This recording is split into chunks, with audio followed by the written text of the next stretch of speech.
This crew of astronauts has arrived at an abandoned lunar research station to seal it, but they are about to discover the horrifying reason why it shut down in the first place. A ship full of astronauts has crashed, and an astronaut named Dr. Song is knocked out and hanging upside down in her seat. The captain of the ship asks his pilots for the status, and they tell him that all systems are down. He tells them to send out an SOS, but that isn't successful either. One member of the crew named Huang is severely injured, and the doctor of the crew, Hong, is tending to him. Song comes to her senses, unbuckles her belt, and falls to the floor, or the roof, to be more precise. It is revealed that the ship has crashed at the edge of a crater on the moon. Flashback to some time earlier, the world is facing a completely unprecedented water shortage. Rainfall is hitting new lows every year, rivers are drying up, and sea levels are falling fast. It is estimated that the available water will be reduced by 40% in the next 10 years. As a result of the worldwide drought, there is also a global food shortage, and infant mortality rates are hitting all-time highs due to consumption of poor-quality contaminated water. Corporations and governments are investing in vertical farms to maintain food supply lines. Meanwhile, water supply is now heavily regulated, with different sections of society being provided access to different grades of water. Special cards are given to people in different colors determining their water grade. Protests demanding equality in water distribution are rampant throughout the world, but the Fair Water Distribution Act remains rejected in assemblies. With a shortage of food and water, keeping pets has become illegal too, but people refuse to follow this law. A man named Kim arrives to recruit Dr. Song for a mission, because she's a world-renowned astrobiologist. She tells him that she doesn't do astrobiology anymore, she's an ethologist now, so she is not interested in the mission. He says that when she'll hear the destination, she'll change her mind. Upon her inquiry, he reveals that the destination is Balhai Lunar Research Station. He also reveals that the director of the space program, Choi, has requested her inclusion in the mission specifically. Both of these facts catch Song's attention. Next, Song arrives at a memorial, and it is revealed that the Balhai Lunar Station was the subject of a tragic and mysterious accident 5 years ago, during which 117 astronauts lost their lives. The cause of the accident remains unknown to this day. Song meets the other members of the crew that will be going with her on the mission, which includes Han, the captain, Lieutenant Ryu, Gong, Kim, the pilot, and Yun, the co-pilot. Han tells Song to reconsider this mission, which takes her by surprise, but they are interrupted by the others before they can talk further. Next, Song meets Hong, the doctor of the crew. She notices Song's gold-grade water card and is impressed. She tries to chat with Song, who isn't too chatty, and Hong understands that she wants to keep her distance. However, she advises against it.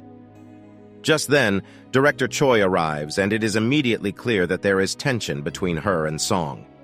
Next, the crew is briefed on the details of the mission. Their mission is to retrieve some special samples from Balhai Station and then close it permanently because there is a radiation leak from the accident 5 years ago. The samples are inside special containers designed to keep the temperature inside low.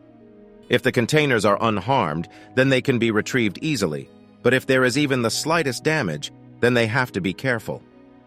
Song asks what substance is inside the containers, and Choi replies that they are not aware of that, they just know that it is crucial. Hong argues that they can't work with this lack of information, but Kim replies that they are relaying all the information that the space agency itself was given. Song insinuates that this mission is set up to fail from the start, because they can't safely retrieve a sensitive substance when they don't even know what it is. Choi says that this lack of information is the reason that a world-renowned astrobiologist like her was hired to guide the team. She makes it clear that Han is the captain, but in matters relating to the sample, Song's decisions will take precedence. Han assures the team that the lack of information is not a problem, because this is just like any other mission, where their job is just to follow orders. A flashback shows Choi handing Song the gold-grade water card and telling her to think of it as a gift from her sister. After Choi leaves, Song experiences an emotional breakdown. In the present, Song asks Han how he's comfortable taking his crew into a mission like this, and he just replies that as a scientist, it's her job to figure out how to work with limited variables. Song is clearly pissed. Next, the entire crew settles into the ship. At the last minute, the co-pilot is changed, and a new crew member named Lee enters the ship. Everyone is confused. A man named Huang also joins the crew as advisor, since he was involved in the building of Balhae Lunar Station and worked there for many years. He stays unusually quiet and distant. They all strap in and the ship launches. Next, they arrive in lunar orbit, but as they are nearing the landing site, the docking mechanism of the landing module starts loosening. Han realizes that if it breaks off, it will wreck everything, so their only option is to release the module and try to drop a little far from the designated landing site. Kim and Lee follow his orders, but the engines of the lander malfunction, and instead of landing, they crash at the edge of a crater. Huang is badly injured during the crash. Han realizes that the lander is slowly tipping into the crater and orders everyone to head out. As they are preparing to exit the lander, it tips further, and Song almost falls out from the other end. However, Han pulls a heroic maneuver to hold on to her and pull her up. Next, they all step out onto the surface of the moon and realize that they are completely stranded. Han says their only chance is making it to Balhae Station, which is 7 kilometers away, and using the equipment there to contact Earth for a rescue mission. They all begin walking, but Huang, who has several broken ribs, needs multiple people to assist him. Their primary concern during the journey is making sure they reach the station before they run out of oxygen. At one point, it looks like Huang can't go on anymore, and Song turns around to check on him, but everyone tells her that she has to keep moving. Next, after a long walk, they finally see Balhae Station in the distance, but behind them, Huang's condition starts to rapidly decline as broken bone fragments puncture his lungs. He barely whispers the word water, and they assume that he is asking for some, but he refuses to take it. It appears as if he's trying to tell them something important about the water, but before he can finish the sentence, he throws up blood and dies. Leaving him behind, they all rush toward the station because their oxygen supplies are reaching critical levels. While having a hard time breathing, they reach the station. Most of them start choking, but Gong manages to open the airlock in time and get them all inside. Once inside, they all replenish their oxygen and begin searching for the main command room to turn on the power supply. During this expedition, they encounter a severely deformed dead body. They cannot identify the man, and one of them points out that there have been many reports of mercenaries trying to enter Balhae after it was shut down.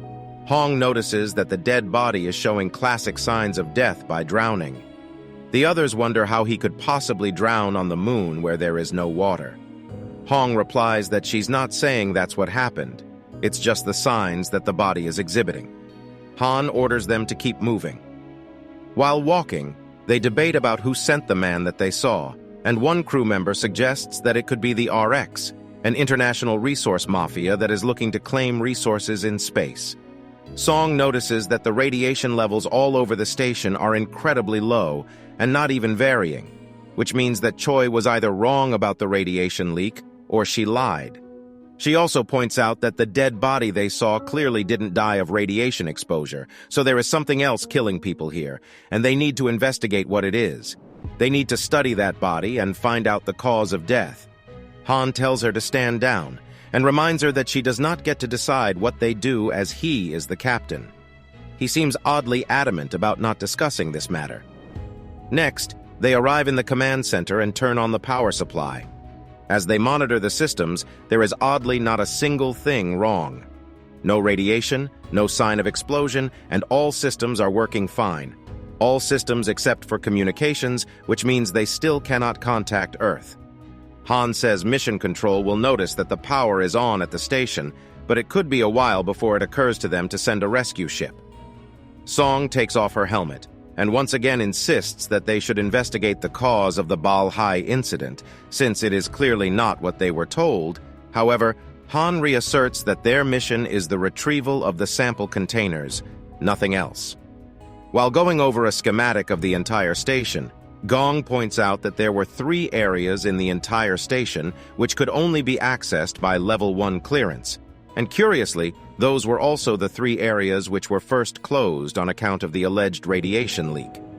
Han brings him back on point and asks where the sample containers can be found. He points out 3 locations, and Han splits the crew into 3 teams. A flashback reveals that before coming here, Song created her own schematic of the station from memory, because she has her own mission to carry out. Song tells Gong that the crew which died in the Balhai tragedy had microchips implanted in their necks, so they could use the mainframe here to track the chips and learn their identities and locations. Gong replies that he's already tried this, and it appears that whatever caused the accident also fried the chips. Next, as the teams are looking for the containers, Lee tells Song that Han had actually retired, but Director Choi brought him back for this mission by tempting him with a higher grade of water. Meanwhile, Gong discovers a creepy drawing on the roof of the station which scares him. Han arrives at a door that won't open on its own, and he and another crew member try opening it by force.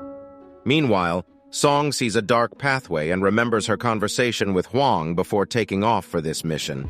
She asks him if the name Luna means anything to him. This question alarms him, and Song lies that it's just something Director Choi mentioned during the briefing. Huang says that there is no way Director Choi would mention Luna. He tells Song that Luna is Balhae Station's database. In the present, Han manages to get the door open and discovers dozens of dead bodies behind it. All the bodies look exactly like the one they saw earlier, showing signs of drowning. Song once again insists that they perform an autopsy on one of the bodies, and Han angrily replies that this mission is not for satisfying her personal curiosities. Song becomes suspicious that Han knows something he's not supposed to. A flashback shows Song discussing with Choi that Song's sister was one of the victims in the Balhai incident. Choi tells her to keep this to herself, because it would make the rest of the crew question her judgment. Song agrees, but asks why Choi would request her for this mission when she knows this about her. In the present, Han and Ryu's teams arrive in the storage rooms, but find that all the sample containers there are empty. This leaves Song's team as their last hope. As they approach their storage room, Lee starts behaving suspiciously. He pulls out a scanner and says that he's detected another life form nearby, which means they are not alone. Their third member leaves to investigate, and then suddenly, Lee says to Song that she should not listen to Han and go to the infirmary to perform the autopsy. They need to know what's killing people here before they all become dead bodies as well. Song falls for his trap, and after she leaves, he enters the storage room. Meanwhile, Gong notices a container in the hand of a dead body and tries to grab it. As he is reaching for it, he pushes on the body's stomach and water droplets come out of its mouth. One of the droplets flies straight into his eye. The container is revealed to be empty. Lee closes the door of the storage room behind him, but is disappointed to see that the containers in this room are empty too. He accidentally drops his flashlight under a table, but as he reaches for it, it switches off and turns on again. He thinks it's just a battery issue and reaches for it again. But then, someone or something pulls the flashlight away, freaking Lee out. Meanwhile, Gong is walking down the hallway with his team, when suddenly he stops in his tracks and his expression goes blank. Something is seen moving underneath his skin. The Silent Sea is a 2021 South Korean science fiction, mystery, and thriller TV series that ran for one season of 8 episodes. It was adapted from a 2014 short film of the same name. The series was very well received by critics and fans alike, and was praised for creating an intriguing and menacing tone which kept the viewers hooked until the end. Thank you for watching. Be sure to like our channel and subscribe if you enjoy content like this. Also, let us know what movie you would love us to recap for you.